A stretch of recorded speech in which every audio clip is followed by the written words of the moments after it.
Non-injury is the first and foremost ethical principle of every Hindu. In Sanskrit, this virtue is called Ahimsa.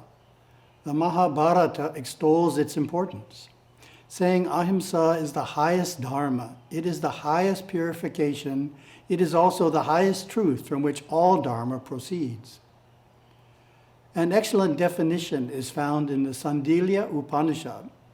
Ahimsa is not causing pain to any living being at any time through the actions of one's mind, speech, or body.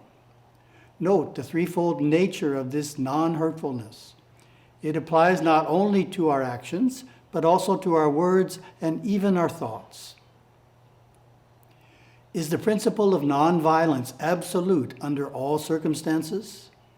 My Gurudeva Savaya Subramanya Swami answered this question by stipulating a few regrettable exceptions. The first exception applies to extreme circumstances, such as when faced with imminent danger, in which case individuals may elect to injure or even kill to protect their life or that of another. Another exception applies to those who are members of a police force or armed forces. However, even those individuals should not use violence unless absolutely necessary. The Los Angeles Police Department, as an example, has a policy called minimum use of force that is in consonance with this Hindu viewpoint. It reads, the police should use physical force to the extent necessary to secure observance of the law or to restore order when the exercise of persuasion, advice, and warning is found to be insufficient to achieve police objectives. And police should only use the reasonable amount of physical force which is necessary on any particular occasion for achieving a police objective. A common justification for using violence is retaliation for injuries to you, members of your family, your religion, or nation. There are many in the world today who believe that in those instances you have a duty to personally retaliate. This is commonly referred to as the eye for an eye mentality. However, Hinduism does not support this idea. In fact, our oldest scripture, the Rig Veda, speaks against it, saying, "Return not blow for blow, nor curse for curse, neither meanness for base tricks. Shower blessings instead." Rather than retaliation, Hinduism favors using society's established channels for finding a remedy. Take as an example a common movie plot. Someone shoots and kills your brother during a robbery, and the rest of the film is devoted to your chasing down the robber and shooting him to punish him and get even. What then happens in the next life, the sequel? There is definitely a negative karma to be faced for killing and revenge.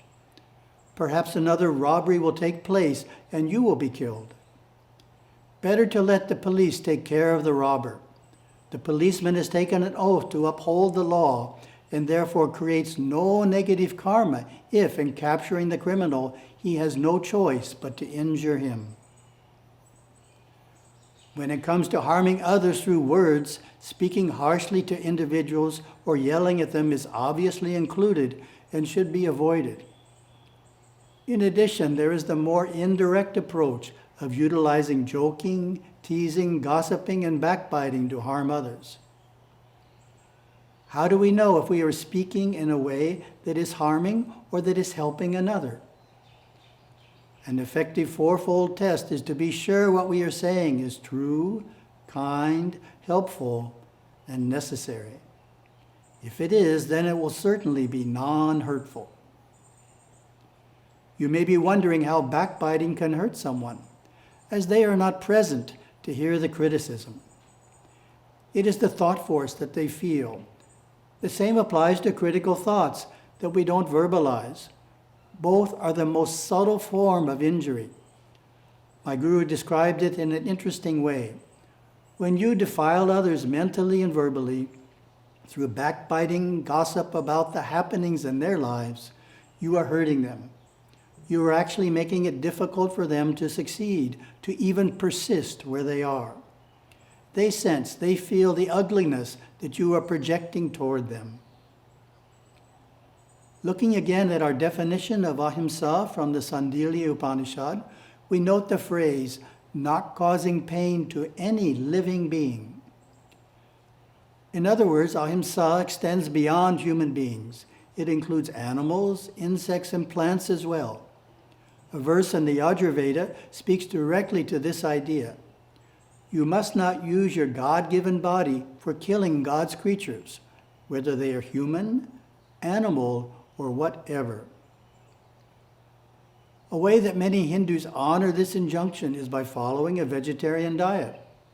The Tirukkural, an important scripture on ethics written some 2,000 years ago, has an entire chapter on vegetarianism, abstaining from eating meat. It states that vegetarianism is the way of insightful souls who have realized that meat is the butchered flesh of another creature, and that such restraint is an act of greater value than 1,000 ghee offerings consumed in sacrificial fires. A nonviolent approach is even extended to insects. Instead of thoughtlessly killing household pests, stop their entry.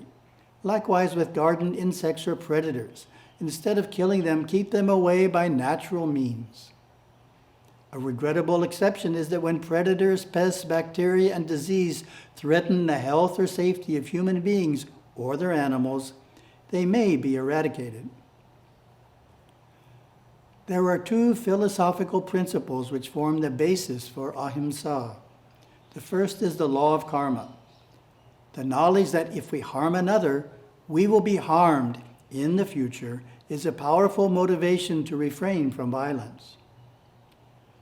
The Tirukkural's chapter entitled Avoidance of Injuring Others offers pertinent insight. It reads, if a man visits sorrow on another in the morning, sorrow will visit him unbidden in the afternoon. A second basis for Ahimsa is the perception of the divine shining forth within all things, all beings, all peoples. When we see the divine in someone, we naturally do not want to hurt them. Pious Hindus even see the divine within people who are acting in evil ways, such as criminals or terrorists, and therefore seek not to harm them. An amazing example of this arose in Bali in 2002 when terrorists bombed a bar, killing over 200 people. The Balinese Hindus held a ceremony that sought forgiveness for the perpetrators. We should guard against taking on the Western perspective that some people are intrinsically evil, the enemy, and therefore it is all right to treat them inhumanely. The law of karma does not distinguish between hurting an enemy or hurting a friend. The Tirukkural affirms, harming others, even enemies who harmed you unprovoked, surely brings incessant sorrow. Beyond these two philosophical bases, the Tirukkural provides two more motivations for nonviolence. The first is that it is simply how high-minded people act. It is the principle of the pure in heart never to injure others, even when they themselves have been hatefully injured. And the second is that it is a way of encouraging the injurer to reform his behavior and give up violence. The Tirukkural puts it well, if you return kindness for injuries received and forget both, those who harmed you will be punished by their own shame. A lack of compassion will obstruct our practice of Ahimsa.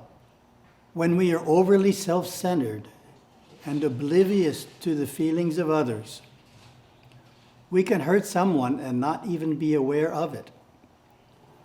Here are a few suggestions for deepening our sense of compassion for people. One simple way is to take care of animals. This is particularly helpful in teaching compassion to children. They learn to understand the needs of the animal and how to take care of it without unnecessarily disturbing or hurting it.